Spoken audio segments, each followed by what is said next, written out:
So in this article where you're talking about your dad being blacklisted in the 50s as an actor, not being able to work, I feel like some of that is going on today for various reasons. Do you have any feelings or thoughts on that?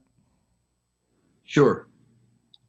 I think when one looks long, whether backward or forward, and forward, of course, you can only do that if you've looked backward. The old idea of studying history, you don't know where you're going with that.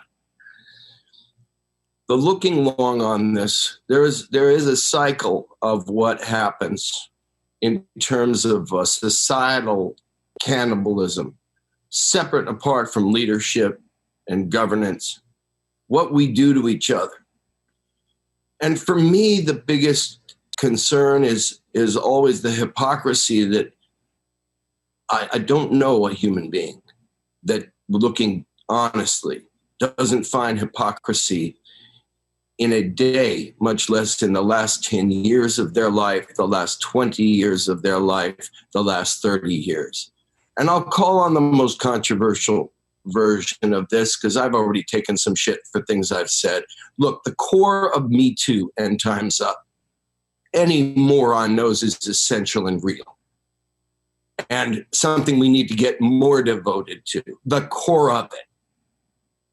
What we experience in terms of the people we talk about, because they're the known people, and you're talking about actors or actresses and whatever the thing is, comedians, musicians. The hypocrisy to me was when most of, and I will say not all, with some significant, exceptions, most of the famous actresses that jumped onto that, and maybe with genuine concern, had said shit all about our tax dollars going to bomb Yemeni children, shit all, for years. But now there was something to jump on in a pack and destroy people. Some of them deserve to be destroyed. You have no frigging business hurting a woman in this way. Nobody does. Or abusing power. But you also have no business, be you a man, woman, child, black, white, whatever,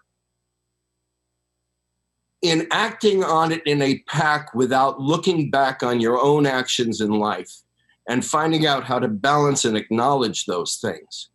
So what happens is that when we jump into a trend of attack, something that we are going to be supported in, and we know that part of it takes no courage at all. And therefore, there's a level of credibility that drains the core issue. There's a level of lack of credibility, I should say, that drains the core issue. I think we know when people are genuine. We saw Dr. Blasey Ford testify.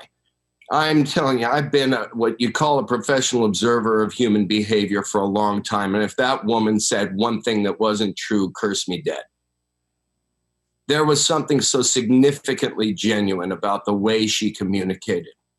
I'll leave it to others what that means about this judge who clearly his politics are obscene to me. That said, was he 19? And what do we want to do? And who are we? And I think each person has a different right. And we make it up ourselves, but we've got to acknowledge our own hypocrisy in it. Whether it had to do with the same trend or something else or something that's going to come tomorrow. But you don't need McCarthy today. You need your neighbor. You need your friend, your colleague. And they get on Twitter or they get on whatever the other things are and can destroy anyone they like. And I'm not for it.